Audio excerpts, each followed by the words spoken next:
আসসালামু আলাইকুম। মারা কিন্তু ভাই আবার খাইছি। তো বাটন ফোন দেখে পোর্ট ফাল্টানোর বিল করছি 100 টাকা, খুলে দেখি টাইপ সি পোর্ট। তো মারা যে এখানে শেষ তা না, দুই ধরনের পোর্ট আছে আমার কাছে, মিলিয়ে নিলাম আগে, তারপরে পোর্টটাও উঠালাম। তো পোর্ট ওঠানোর পরে দেখি এখানেও মারা দুইটা পোর্টের একটা পোর্টও এই পোর্টের সাথে মিলে না।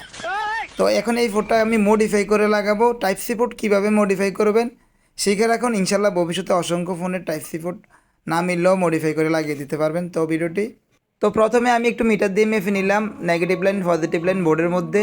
তো যদিও আমি এটা জানি যে গ্রাউন্ড লাইন টাইপ সি পোর্টের গ্রাউন্ড লাইন দুই পাশে থাকে, আর পজিটিভ লাইন থাকে দুই নাম্বার থেকে, দুই পাশে দুই নাম্বার লাইন থাকে, ঠিক ফোর্টও সেমভাবে থাকে। তো টাইপ সি পোর্টের প্রতিটা লাইন নিয়ে ইনশাল্লাহ আমি ভিডিও দিব। আমার পেজটি ফলো করে রাখুন আর এই ভিডিওটি শেয়ার দিয়ে রাখুন। তো প্রথমে ভালো মানের একটা টেপ দিয়ে নেবেন, প্রতিটা কানেকশনের উপরে, না হয় শর্ট হয়ে যাবে। এরপর পোর্টটা ভালোভাবে লাগিয়ে নেবেন।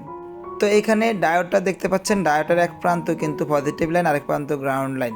তো আমি এই পজিটিভ লাইনগুলো ডায়োডের মধ্যে দিব, আর -9 লাইনগুলো যে কোনো এক জায়গায় গ্রাউন্ডে দিয়ে দিব। তো এখানে কিন্তু আমি চাইলে সিঙ্গেল লাইন টানতে পারতাম, বাট আমি সিঙ্গেল লাইন না টেনে আমি ডাবল লাইন করে দিচ্ছি, কারণ টাইপ সি কেবলগুলো কিন্তু দুইভাবেই চার্জ হয়, যেইভাবে ঢুকান এইভাবে চার্জ হবে। সিঙ্গেল লাইন টানলে দুইভাবে চার্জ হবে না, সেজন্য আমি ডাবল লাইন করে দিলাম। ভিল যায় নেই না কেন, কাজে ফাঁকি দেওয়া যাবে না।